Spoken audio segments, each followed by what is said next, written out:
नमस्कार, आप देख रहे हैं नेशन भारत। मैं हूं मनोज चतुर्वेदी। आज जो है जदयू के प्रवक्ता केसी त्यागी और बिहार सरकार में मंत्री लेसी सिंह जो हैं वो उपेंद्र कुशवाहा से मिली और उपेंद्र कुशवाहा से मिलकर उन्होंने आगे के कार्यक्रम तय किए। इसी बीच कल से जो बात चर्चा में है उस बात का भी जिक्र हो गया कि नीतीश कुमार के पीएम कैंडिडेट को लेकर, पीएम मटेरियल को लेकर उस पर बिहार में एक बहस छिड़ी हुई है कि कैसे कल ये बात केसी त्यागी ने कही है। लेकिन केसी त्यागी ने यहाँ भी कहा कि सब कुछ जो है वो नीतीश कुमार के अंदर गुण है प्रधानमंत्री के, लेकिन वो जो है प्रधानमंत्री की रेस में नहीं है। उस पर उपेंद्र कुशवाहा से इन लोगों की मीटिंग हुई और उपेंद्र कुशवाहा क्या कुछ कह रहे हैं इस बारे में आपको सुनवाते हैं। केसी त्यागी जी से पुराना संबंध है, मित्रता है हम लोगों की। पटना जब आए तो स्वाभाविक रूप से एक बार मुलाकात आवश्यक थी। ऐसे कल दिन भर बैठक में उनका समय गया, तो आज सुबह बैठकर हम लोगों ने नाश्ता किया, चाय पी उनके साथ। और स्वाभाविक रूप से हम लोग जब बैठे तो थोड़ी राजनीति पर चर्चा हो ही गई, जो स्वाभाविक है, तो वो चर्चा हुई है। कोऑर्डिनेशन कमेटी की जो बात की है, इस पर भाजपा का ये कहना है कि सरकार तो लंबे समय से चली, अचानक ये मांग का क्या मतलब है? ये अचानक मांग कहना मुझको नहीं लगता है मुनासिब है। भले सरकार बहुत दिनों से चल रही है, लेकिन कोऑर्डिनेशन कमेटी की तो आवश्यकता हमेशा रही है। अभी तक कोऑर्डिनेशन कमेटी नहीं बनी, इसका यह अर्थ नहीं है कि मांग उठनी ही नहीं चाहिए। कोऑर्डिनेशन कमेटी जरूरी है और यह मांग भी बिल्कुल दुरुस्त है। क्या बीजेपी नेताओं के, मंत्रियों के बयान या फिर जो अभी जैसे उद्घाटन हुआ आरा में मुख्यमंत्री का फोटो नहीं था, ये सबसे असहज स्थिति पैदा हो रही है, बन रही है? देखिए, हम लोग कोई असहज नहीं है, लेकिन जनता में मैसेज तो ठीक नहीं जाता है इस तरह की गतिविधि से।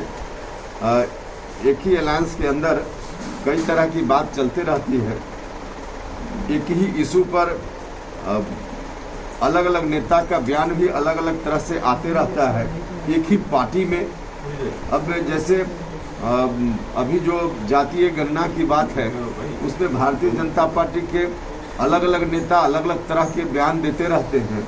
तो इन तमाम चीज़ों को देखने के लिए और ऐसी स्थिति आगे न रहे, इसके लिए ज़रूरी है कोऑर्डिनेशन कमेटी रहेगी तो इन चीज़ों को देखेगी, गौर करेगी और ऐसी स्थिति से फिर बचना संभव हो पाएगा।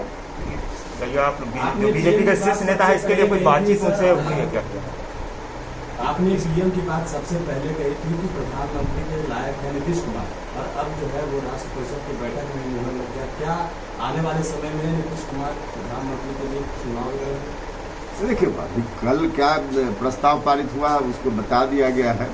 और पीएम मटेरियल जब हमने कहा था तो आप लोगों में से भी कई लोग असहज हो रहे थे कि क्या बयान दे रहे हैं, लेकिन आगे के लिए ध्यान रखिए। उपेंद्र कुशवाहा जो बोलता है आगे सब लोग उसको मानते हैं, तो आगे भी ध्यान रखिएगा।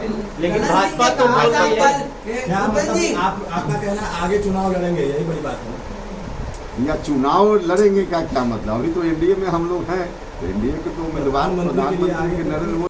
तो आपने सुना, ये थे उपेंद्र कुशवाहा। सीधा सीधा जवाब कि उपेंद्र कुशवाहा जो कहते हैं वो करते हैं। अब देखना ये है कि प्रधानमंत्री मटेरियल की जब बात आगे निकली है तो उपेंद्र कुशवाहा कहाँ तक इस बात की लड़ाई लड़ते हैं नीतीश कुमार को प्रधानमंत्री बनाने के लिए। और जैसा कि कल जदयू की जो मीटिंग हुई है उसमें जदयू को एक नंबर पार्टी देश में बनाने की बात हुई है, कहाँ तक ये सारे नेता मिलकर पार्टी को आगे ले जाते हैं, इस पर सबकी नज़र बनी हुई है। आप भी बने रहिए नेशन भारत के साथ। नेशन भारत चैनल को सब्सक्राइब कीजिए, हमारे फेसबुक पेज को लाइक कीजिए। नमस्कार।